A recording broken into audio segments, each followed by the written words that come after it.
The T-Splines modeling program works inside Rhino 3D.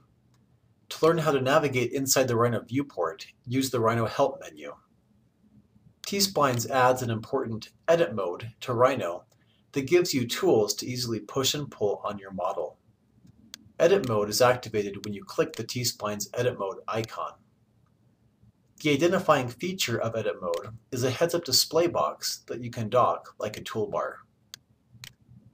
The T-Splines logo will also appear in the corner of the active window when Edit mode is on.